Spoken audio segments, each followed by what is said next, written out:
ونعوذ بالله من شرور أنفسنا ومن سيئات أعمالنا من يهده الله فلا مضل له ومن يضلل فلا هادي له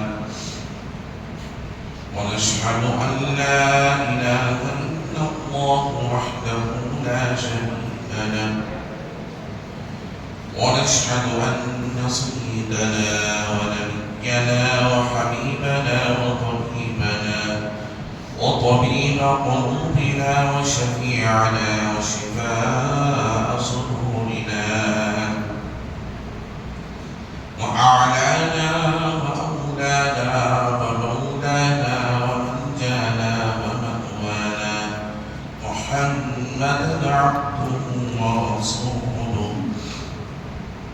أرسله بالحق بشيرا ونذيرا وداعيا إلى الله بإذنه وسراجا منيرا فقد قال الله تبارك وتعالى في القرآن المجيد والفرقان الحميد فأعوذ بالله من الشيطان الرجيم بسم الله الرحمن الرحيم ولله على الناس حج البيت من استطاع إليه سبيلا صدق الله رسوله النبي الأمين المتين الكريم ونحن على ذلك لمن الشاهدين والشاكرين والحمد لله رب العالمين. من علينا ربنا إصبع محمدا أن يدعو بأيده أيدنا بأحمد أرسله مبشرا أرسله ممجدا صلوا عليه دائما صلوا عليه سيدا اللهم صل وسلم صلاة تامة وسلم صلاة دائمة.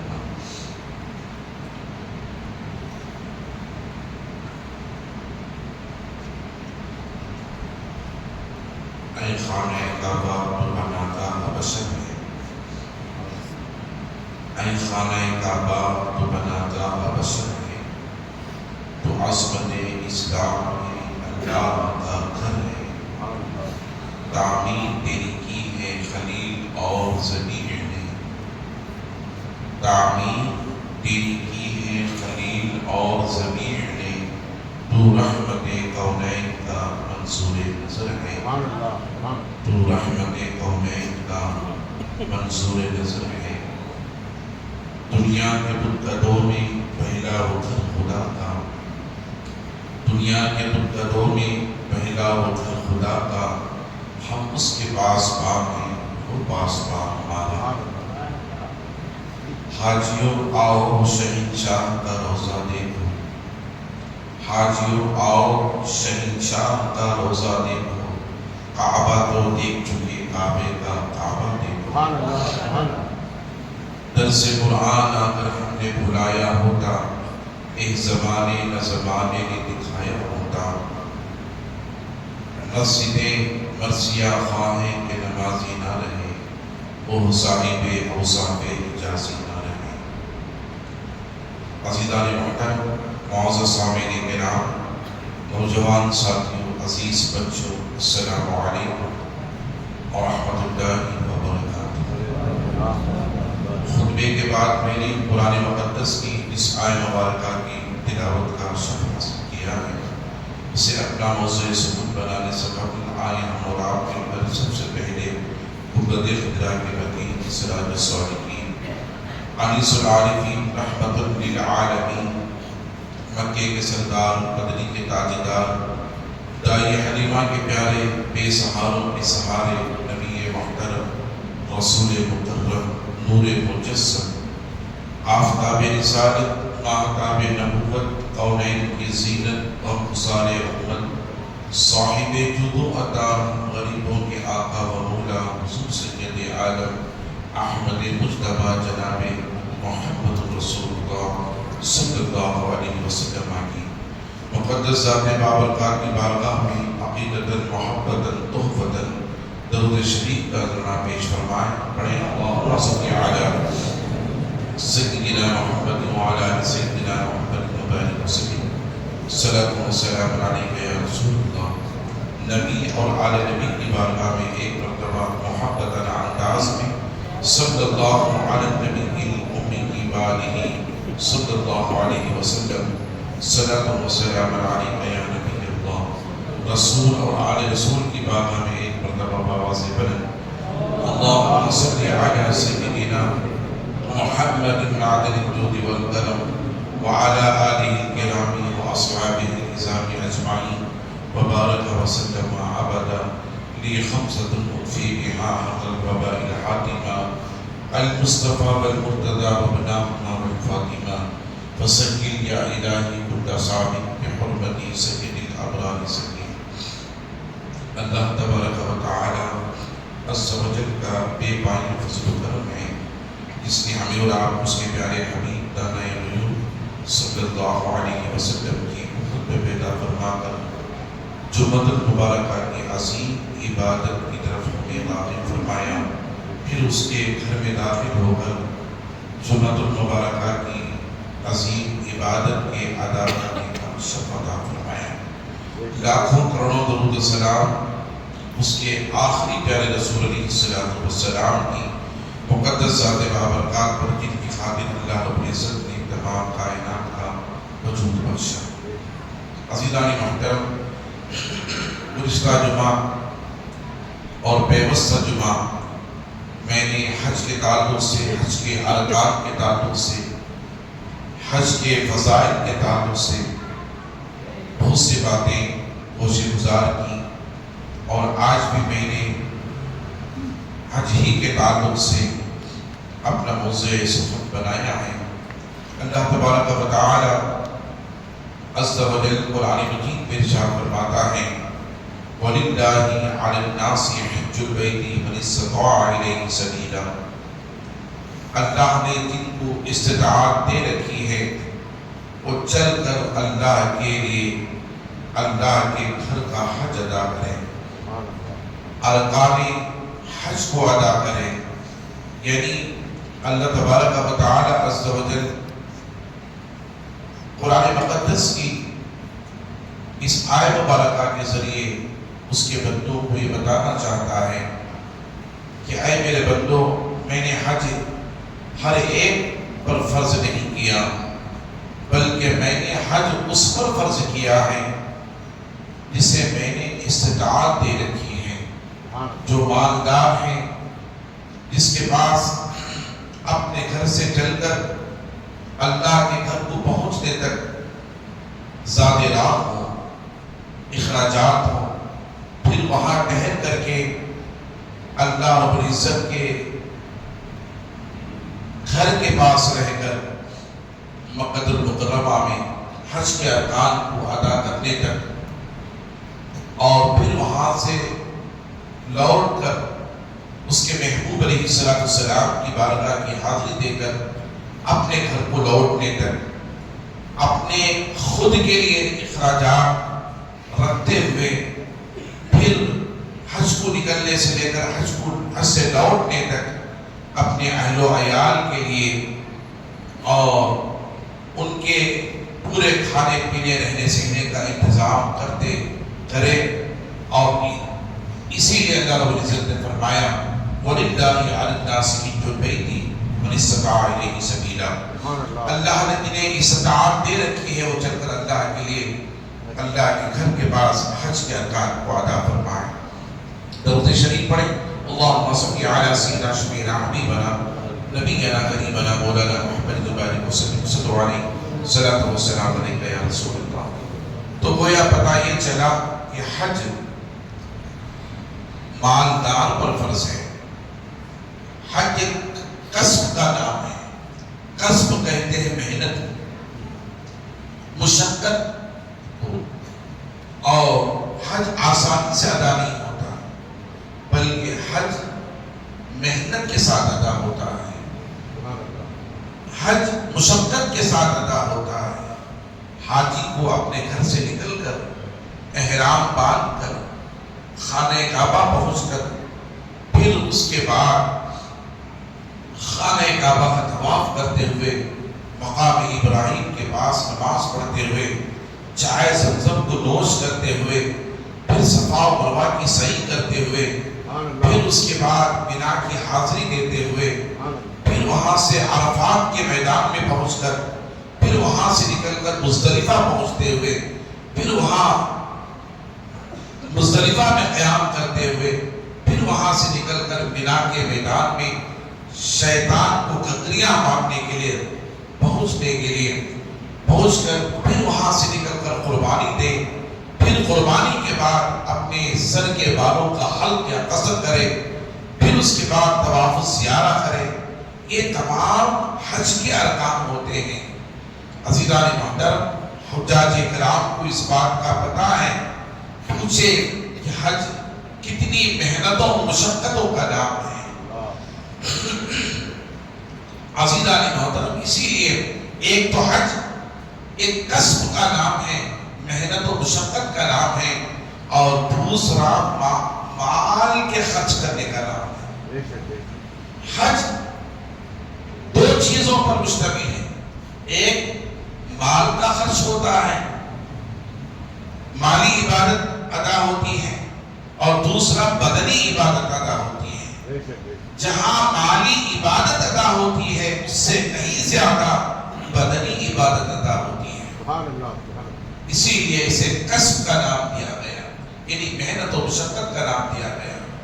اور حج ایک عظیم عبادت ہے. اللہ نے فرمایا اے میرے بندو وَلِلَّهِ عَلَى النَّاسِ, جب تم اپنے گھر سے حج کے لیے نکلو تو صرف یہ ارادہ کر کے نکلو کہ میں اپنے گھر سے صرف رب کے لیے نکل رہا ہوں, اللہ کی رضا کی خاطر نکل رہا ہوں, اللہ کے حکم کی خاطر نکل رہا ہوں, اللہ کی مرضی کی خاطر نکل رہا ہوں, اللہ کی قربت کو حاصل کرنے کے لیے نکل رہا ہوں, اللہ کے عظیم فرمان کو ادا کرنے کے لیے نکل رہا ہوں. عزیزان محترم اللہ نے فرمایا اے میرے بندو وَلِلَّهِ عَلَى النَّاسِ, جب تم حج ادا کرو تو صرف اپنے رب کے لیے ادا کرو.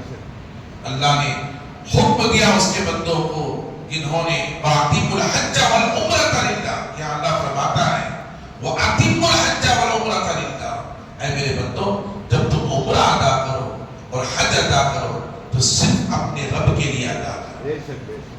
اس کے اندر کوئی نام نمود نہ ہو, اس کے اندر کوئی ریاکاری نہ ہو, اس کے اندر کوئی دکھاوا نہ ہو, اس کے اندر کوئی تکبر نہ ہو.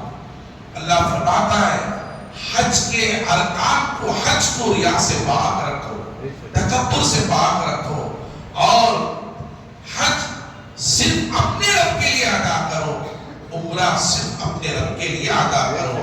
وَأَتِمُّوا الْحَجَّ وَالْعُمْرَةَ لِلَّهِ, جب تم حج ادا کرو عمرہ ادا کرو صرف اپنے رب کے لیے ادا کرو. عزیزان محترم پتہ یہ چلا رب جانتا ہے کہ میرے کچھ بندے ایسے ہیں جو صرف میری خاطر آتے ہیں, میری خاطر آتے ہیں, اور کچھ بندے ایسے ہوتے ہیں جو میری خاطر نہیں آتے بلکہ وہ نام و نمود کے لیے آتے ہیں, اور وہ ریا کے لیے آتے ہیں, اور وہ دکھاوے کے لیے آتے ہیں. عزیزان محترم اسی لیے تو حضرت عمر بن خطاب رضی اللہ تعالی عنہ کے ایک عمل کو دیکھ لیں, خدا کی قسم ایمان تازہ ہو جائے. سبحان اللہ, سبحان اللہ. حضرت عمر بن خطاب رضی اللہ تعالی عنہ کے صرف ایک عمل کو دیکھ لیں, ایمان تازہ ہو جائے گا. جب آپ حج ادا کر رہے تھے, طواف کعبہ ادا کر رہے تھے, اور جب حجر اسود کو بوسہ دینے کا موقع ہے استلام کا, تو عزیزان محترم استلام کہتے ہیں چومنے کو, اور جو حجر اسود کو بوسہ دینے کو. اور اگر حاجی کو حجر اسود کو بوسہ دینے کا موقع نہیں ملتا, چونکہ لاکھوں کی تعداد رہتی ہے, کسی کو موقع ملتا ہے حج کے موقع پر, کسی کو نہیں ملتا ہے, اور کسی کو حج کے ارکان میں ملتا ہے ادا کرنے کے موقع پر, کبھی کسی کو حج کے ارکان ادا کرنے کے بعد ملتا ہے. عزیزان محترم میرے آقا کی سنت کو دیکھیں. میرے آقا علیہ السلام نے فرمایا اے حاجیوں, جب تمہیں حجر اسود کو قریب حجر اسود کے قریب پہنچ کر کے حجر اسود کو بوسہ دینے کا موقع نہ ملے، بوسہ دینے کا حجر اسود کو موقع نہ ملے تو استعلام کر لو، یعنی ہاتھ سے اشارہ کرو حجر اسود کی طرف، اشارہ کر کے اسے چھوم لیا کرو، اسے چھوم لیا کرو۔ عزیزان محترم، میں آپ حضرات کو بتاتا چلوں، جب اللہ کے نبی علیہ السلام روایتوں میں آتا ہے خانہ کعبہ کا حج ادا کرتے وقت خانہ کعبہ کا طواف کر رہے تھے تو اللہ کے نبی علیہ السلام اونٹنی پر سوار تھے۔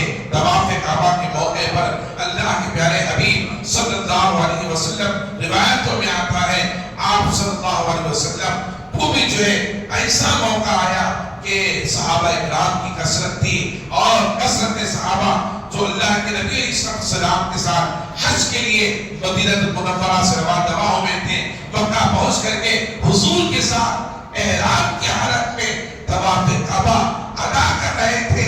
اللہ کے نبی علیہ السلام طواف کعبہ کے موقع پر حضور علیہ السلام ایک مرتبہ موقع ایسا آیا کہ حضور کو حجر اسود کے قریب پہنچ کر کے حجر اسود کو بوسہ دینے کا موقع نہ ملا تو صحابہ اکرام فرماتے ہیں حضور نے اپنے عصا کو حجر اسود کی طرف کیا، اللہ، حضور نے اپنے عصا مقدسہ کو جو حجر اسود کی طرف کیا، پھر حجر اسود کی طرف عصا کو قریب کرتے ہوئے حضور علیہ السلام نے اپنے عصا کو چھوم دیا۔ یہ حضور کی سنت مبارکہ ہے۔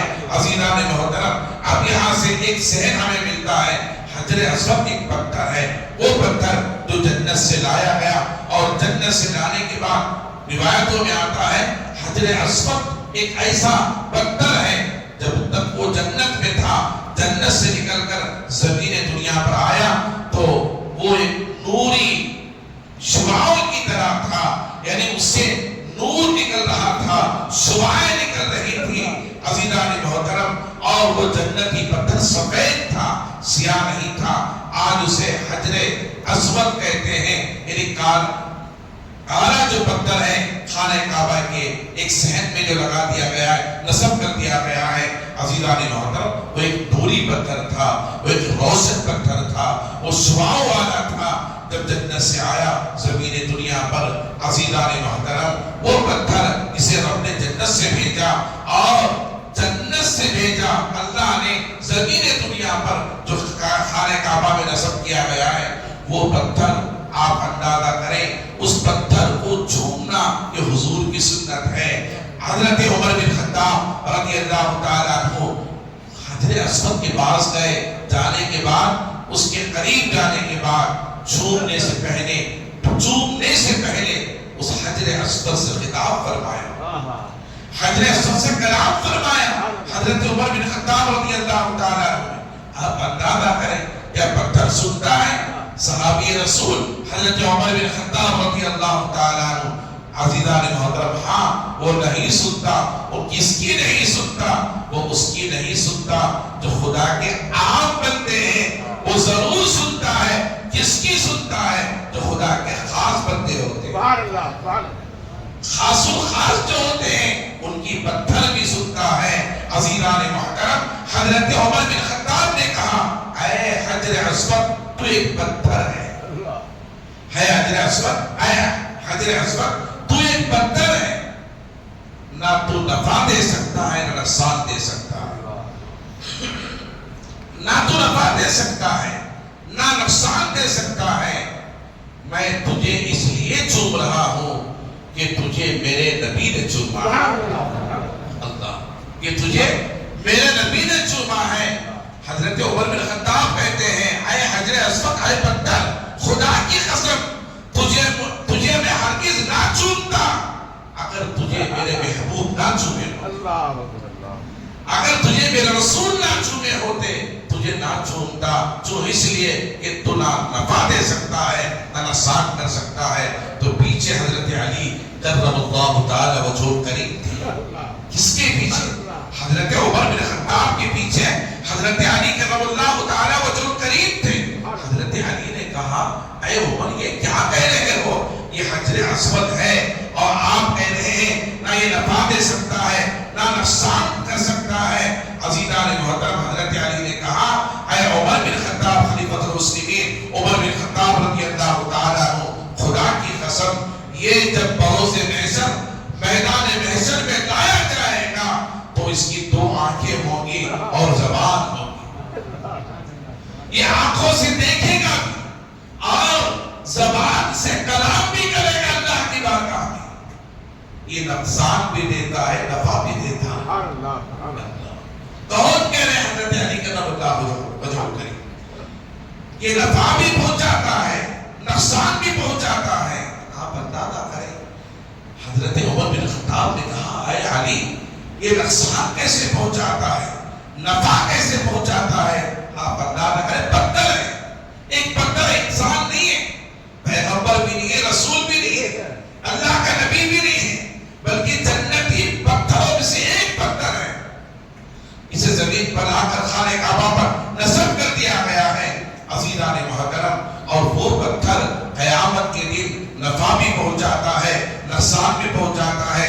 حضرت عمر نے کہا اے علی رضی اللہ تعالیٰ عنہ یہ نقصان و نفع کیسے پہنچاتا ہے؟ تو کہا اے عمر یہ نقصان اس طرح پہنچاتا ہے جو اللہ کے لیے نہیں آتے، حج اور عمرہ ادا کرنے کے لیے اللہ کے لیے نہیں آتے، ریاکاری و نمود کے لیے آتے ہیں۔ اور جب یہ اللہ کے گھر کے پاس پہنچتے ہیں منافقانہ طریقہ لے کر تو اللہ کی بارگاہ میں یہ حج تو ادا کرتے ہیں، مگر قیامت کے دن ان کی منافقت کو اللہ کی بارگاہ میں یہ حجر اسود گواہی دے۔ یا اللہ انہوں نے حج جو ادا کیا تھا، طواف کعبہ جو ادا کیا تھا، جو تیرے گھر کا چکر لگا رہے تھے، مولا تیری خاطر نہیں تھی، اپنے آپ کو حاجی کہلانے کے لیے انہوں نے طواف کعبہ کیا تھا، ارکان حج ادا کیے تھے۔ عزیزان محترم، حضرت علی فرماتے ہیں یہ منافق کی بھی گواہی دیتا ہے اور یہ مومن کی بھی گواہی دیتا ہے، مومن کی بھی گواہی دیتا ہے۔ مومن کون؟ اللہ غنی، مومن کون؟ وہ مومن جس کے دل کے اندر خشیت الہی ہو اور جس کے دل کے اندر عشق رسول جو رچ اور بس چکا ہو۔ میرے آقا ارشاد فرماتے ہیں لا یؤمن احدکم حتی اکون احب الیہ من والدہ وولدہ والناس اجمعین۔ اے لوگوں، تم میں سے کوئی مومن نہیں ہو سکتا، حضور فرماتے ہیں بخاری شریف کی حدیث ہے لا یؤمن احدکم حتی اکون احب الیہ من والدہ وولدہ والناس اجمعین۔ اے لوگوں، تم میں سے کوئی مسلمان نہیں ہو سکتا، مومن نہیں ہو سکتا جب تک کہ تم اپنی جانوں سے، اپنے مالوں سے، اپنے ماں باپ سے، اپنی اولاد سے، ساری کائنات سے بڑھ کر مجھ سے محبت نہ کرو، مجھ سے محبت نہ کرو۔ عزیزان محترم، علامہ اقبال فرماتے ہیں کی محبت سے وفا تو نے تو ہم تیرے ہیں۔ رب فرماتا ہے کی محبت سے وفا تو نے تو ہم تیرے ہیں، یہ جہاں چیز کا لہو قلب تیرے ہیں۔ تو گویا پتہ یہ چلا حجر اسود ایک پتھر ہو کر وہ نقصان بھی کرتا ہے، نفع بھی دیتا ہے، ایمان کی گواہی بھی دیتا ہے اور نقصان بھی پہنچاتا ہے۔ عزیزان محترم، مومن کی گواہی بھی دیتا ہے، منافق کی گواہی بھی دیتا ہے۔ عزیزان محترم، میں آپ حضرات کو بتاتا چلوں، ایک پتھر دو چیزیں، ایک نقصان پہنچاتا ہے، دوسرا نفع پہنچاتا ہے۔ کچھ لوگ کہتے ہیں نبی دنیا سے پردہ کر جانے کے بعد جو ہے، نبی دنیا سے پردہ کر جانے کے بعد نہ نفع دے سکتے ہیں نہ نقصان دے سکتے ہیں۔ مجھے پتا یہ چلا انہوں نے نبی کا تو کلمہ نہیں پڑھا ہے، غالباً انہوں نے پتھر کا کلمہ پڑھ لیا ہوگا، پتھر کا کلمہ پڑھ لیا ہوگا۔ ایک پتھر جو جنت سے لا کر کعبے میں نصب کر کے حضرت علی کی روایت کے ذریعے سے پتہ یہ چلتا ہے وہ نقصان بھی دیتا ہے اور نفع بھی دیتا ہے۔ ایک پتھر جب نفع نقصان کا مالک ہو جاتا ہے، عزیزان محترم، جن کے صدقے سے اللہ نے جنت کو بنایا، جنت کی شعاعوں کو بنایا، جنت کی بہاروں کو بنایا اور جنت کے اندر اللہ رب العزت نے لذتوں کو رکھا، یہ پتھر بھی بنا ہے تو حضور کی آمد کے صدقے سے بنا ہے، حجر اسود بھی بنا ہے تو حضور کے صدقے سے بنا ہے۔ جب ایک پتھر نفع و نقصان دے سکتا ہے تو کیا نبی امت کے لیے نفع کا باعث نہیں بن سکتے؟ عزیزان محترم، یقیناً خدا کی قسم حضور نفع کا باعث ہے۔ نماز پڑھیں حضور نفع کا باعث ہے، روزہ رکھے حضور نفع کا باعث ہے، زکات دے حضور نفع کا باعث ہے، حج کرے حضور نفع کا باعث ہے، اور جو ماں باپ کی خدمت کرے حضور نفع کا باعث ہے، عزیزان محترم اللہ کے گھر کا تعمیر کرے حضور نفع کا باعث ہے، اور اللہ کے گھر کو آباد کرے حضور نفع کا باعث ہے، یتیموں بیواؤں محتاجوں کی مدد کرے حضور نفع کا باعث ہے۔ اور میں آپ حضرات کو بتاتا چلو عزیزان محترم حضور کا نام سن کر حضور کے نام کو آنکھوں سے لگائے حضور نفع کا باعث ہے، مولود کا مہینہ ہے نبی کا میلاد کرے حضور نفع کا باعث ہے عزیزان محترم، اور پھر جو ہے حضور صلی اللہ علیہ وسلم پر درود پڑھے حضور نفع کا باعث ہے، حضور پر سلام پڑھے حضور نفع کا باعث ہے۔ اور میرے آقا سے پوچھیں یا رسول اللہ آپ کے پردہ کر جانے کے بعد کیا آپ نفع کا باعث ہے؟ میرے آقا ارشاد فرماتے ہیں خدا کی قسم من زار قبری وجبت لہ شفاعتی، میرے آقا ارشاد فرماتے ہیں جو حاجی حج کو آئے عمرہ کو آئے اور آنے کے بعد میری زیارت کے لیے آئے، سبحان اللہ، رحمت للعالمین کی زیارت کے لیے آئے، شفیع المذنبین کی زیارت کے لیے آئے، اور اللہ کے محبوب کی زیارت کے لیے آئے، کائنات کے رہبر کے لیے زیارت کو آئے عزیزان محترم، اور وہ انیس الغریبین کی زیارت کے لیے آئے۔ میرے آقا ارشاد فرماتے ہیں من زارا قبری وجبت لہ شفاعتی، جس نے میرے قبر کی زیارت کی اس پر میری شفاعت واجب ہو گئی۔ حضور فرماتے ہیں اس نے میری شفاعت واجب ہو گئی، صرف یہی نہیں فرمایا، اور حدیث پاک میں آتا ہے اللہ کے نبی فرماتے ہیں بہت سے لوگوں کا یہ ذہن ہوتا ہے حج کو جانے کے بعد مدینے کو جانے کی ضرورت نہیں ہے، حضور کی زیارت کی ضرورت نہیں ہے۔ عزیزان محترم میں پوچھنا چاہتا ہوں، میرے رب سے پوچھو مولا تو بتا تیرے بندے جب تیرے گھر کو آئیں حج کے ارکان کو ادا کریں، خانہ کعبہ کا طواف کریں، مقام ابراہیم پر نماز پڑھیں، چائے زمزم کو نوش کریں، اور صفا و مروہ کے ان صفا والمروہ من شعائر اللہ، اللہ کا اللہ تیرے وہ جو دو پتھر صفا و مروہ جو تو نے تیرے دین کی نشانی بتائی اس کی صحیح کریں، پھر وہ مینا میں پہنچے، پھر عرفات میں پہنچے، پھر مزدلفہ پہنچے، پھر جمرات کرے، پھر قربانی پیش کرے، پھر اپنے بالوں کا حق کرے، پھر جو وہ صحیح کرے عزیزان محترم طواف الزیارہ کرے، یہ تمام حج کے ارکان ادا کرے، تو مولا سے پوچھو مولا کیا تو تیرے بندے کو بخش دیتا ہے؟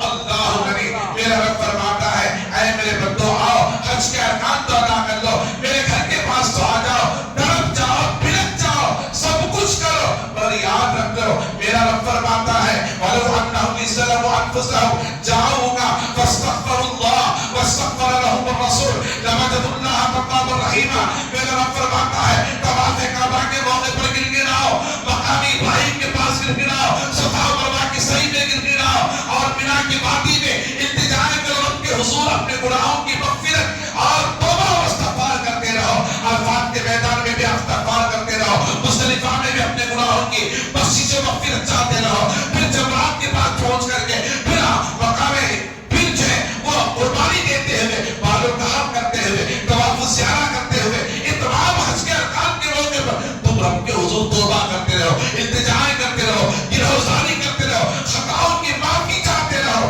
مگر آؤ اس کے باوجود میں تمہیں معاف تو ضرور کروں گا، کہاں معاف کروں گا؟ قرآن سے پوچھو میرا رب فرماتا ہے وَلَوْ أَنَّهُمْ إِذْ ظَلَمُوا أَنفُسَهُمْ جَاءُوكَ فَاسْتَغْفَرُوا اللَّهَ، اے میرے بندو جب تم گناہ کر بیٹھو، ظلم کر بیٹھو اور نافرمانی کر بیٹھو تو آؤ میرے محبوب کی بات کہہ دو سبحان اللہ، یہ میں نہیں کہہ رہا اللہ کہہ رہا، رب کہہ رہا وَلَوْ أَنَّهُمْ إِذْ ظَلَمُوا أَنفُسَهُمْ جَاءُوكَ فَاسْتَغْفَرُوا اللَّهَ وَاسْتَغْفَرَ لَهُمُ الرَّسُولُ لَوَجَدُوا اللَّهَ تَوَّابًا رَحِيمًا۔ اے میرے بندو جب تم گناہ کر بیٹھو، ظلم کر بیٹھو، خطا کر بیٹھو، رب کی نافرمانی کر بیٹھو، آؤ میرے محبوب کی جاؤ میرے محبوب کی بارگاہ میں جاؤ، رسول کی بارگاہ میں آ جاؤ۔ اللہ نے قید نہیں لگائی کہ جب تک میرا محبوب زمین پر حیات رہے اس وقت تک آتے رہو، پھر جب میرا محبوب پردہ کر جائے دنیا سے وفات کر جاؤ اس کے بعد نہ جاؤ، اس کی قید رب نے نہیں لگائی۔ جو حضور کی حیات میں نماز کا دیا تھا وہی حکم قیامت تک کے لیے باقی ہے. جو حکم رب نے حج کا حضور کی حیات میں دیا تھا وہی حکم قیامت تک کے لیے باقی ہے. وَأَتِمُّوا الْحَجَّ وَالْعُمْرَةَ لِلَّهِ. جو حکم اللہ نے وَآتُوا الزَّكَاةَ حضور کی حیات میں زکات کا حکم دیا تھا وہی حکم مالداروں کے قیامت تک کے لیے باقی ہے. جو حکم اللہ نے وَبِالْوَالِدَيْنِ إِحْسَانًا اپنے ماں باپ کے ساتھ اس نے سلوک کا سے پیش کرنے کا دیا تھا وہی حکم قیامت تک کے لیے باقی ہے. حضور زمین پر رہے یا زمین کے اندر چلے جائیں. عزیزان محترم حضور ظاہری حیات رہے یا پردہ کر جائیں.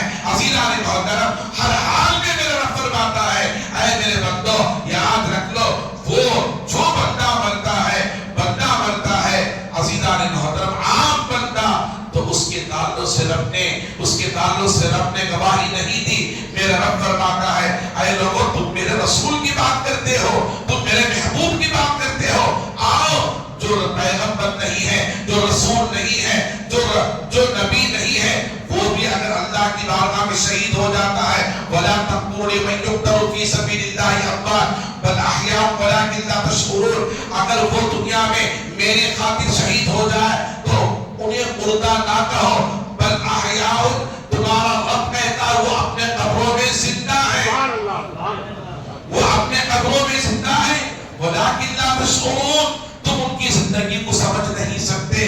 یہ رب فرما رہا ہے جب امتی شہید ہو کر قبر میں زندہ ہے رب کہہ رہا ہے تو رسول کی شہادت کا عالم کیا ہوگا رسول کی حیات کا عالم کیا ہوگا رسول کے بقا کا عالم کیا ہوگا رسول کائنات کے سننے کا عالم کیا ہوگا رسول کائنات کے دیکھنے کا عالم کیا ہوگا رسول کائنات کے عطا کرنے کا عالم کیا ہوگا.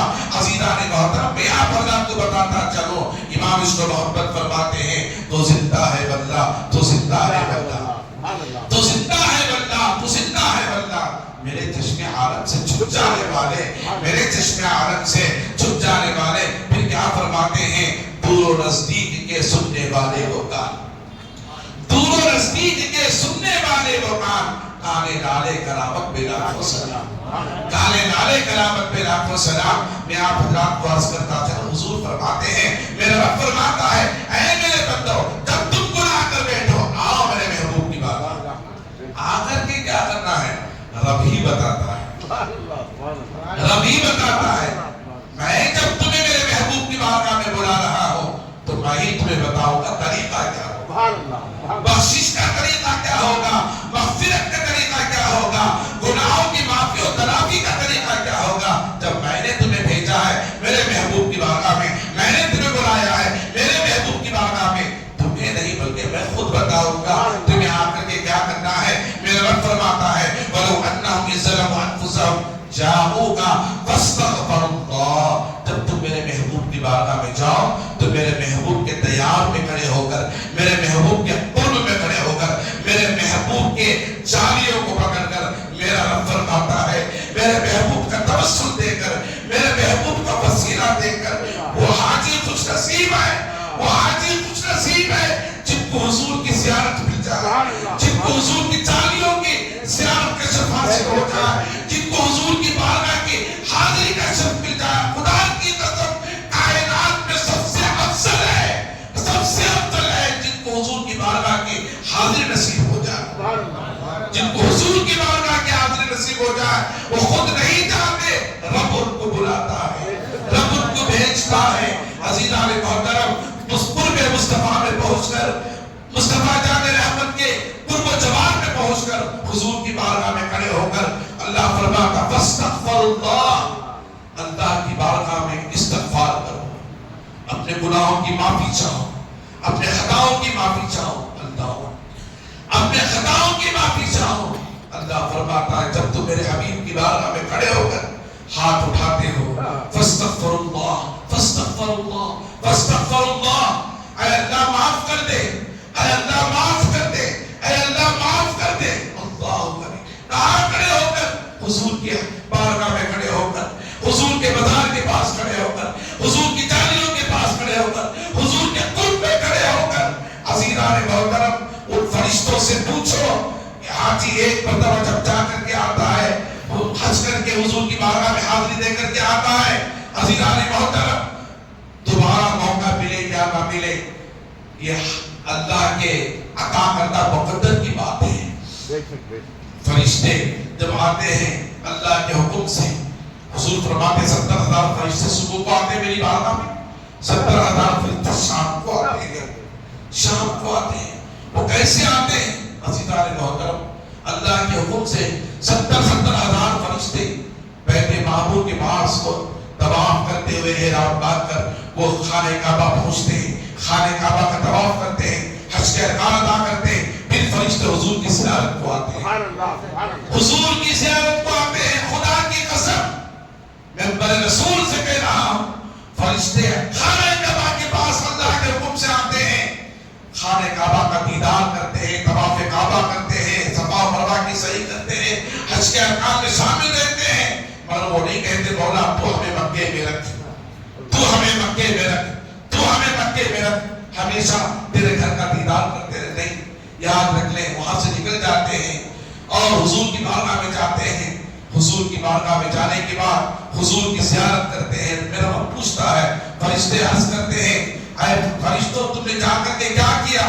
فرشتے عرض کرتے ہیں مولا ہم نے مکے میں تیرا ذکر کیا، مولا طواف کعبہ کے پاس ہم نے اللہ تلبیہ پڑھا، لبیک اللہم لبیک لا شریک لک لبیک ان الحمد والنعمت لک والملک لا شریک لک۔ ہم نے تلبیہ پڑھا، اے اللہ وہاں ہم نے پڑھا، ثنا پڑھا، تیری تسبیح بیان کی، قرآن کی تلاوت کی، تیری تحلیل اور تسبیح ہم نے ادا کی۔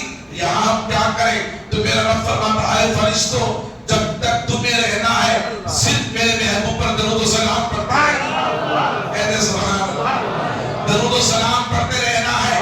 حاجی جب حج کے ارکان ادا، فرشتے جب حج کے ارکان ادا کر کے رسول کی بارگاہ میں جاتے ہیں صلی اللہ علیہ وسلم، صبح سے شام تک مصطفیٰ جان رحمت صلی اللہ علیہ وسلم کی بارگاہ میں درود و سلام کا نذرانہ رب کے حکم سے پیش کرتے رہتے ہیں۔ جب آنے کی باری آتی ہے، لوٹنے کی باری، دوسرے فرشتوں کی باری آتی ہے، انہیں اوپر آنے کی باری آتی ہے، تو فرشتے عرض کرتے مولا کچھ اور موقع عطا فرما دے، کچھ اور موقع عطا فرما دے۔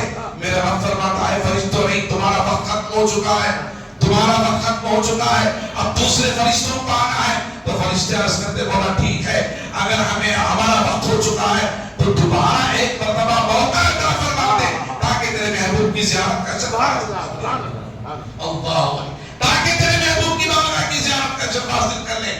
تو میرا رب فرماتا ہے فرشتوں میری عزت و جلال کی قسم میں نے اتنے فرشتے پیدا کر دیے ہیں، اتنے فرشتے پیدا کر دیے ہیں، قیامت تک بھی میرے محبوب کی بارگاہ میں جاتے رہے تو فرشتوں کی گنتی ختم نہیں ہوگی، فرشتوں کی گنتی ختم نہیں ہوگی۔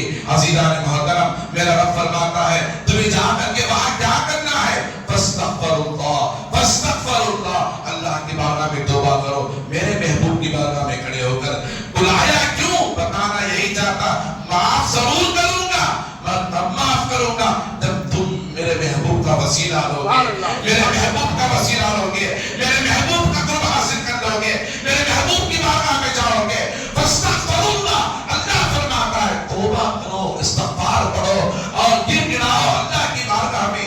اور یاد رکھ لو میرا رب فرماتا ہے اے میرے بندو جب میرے محبوب کی بارگاہ میں جاؤ تو تمہاری دعا تو کیا، میرے کلام کی تلاوت کی آواز کو بھی بلند نہ کرو۔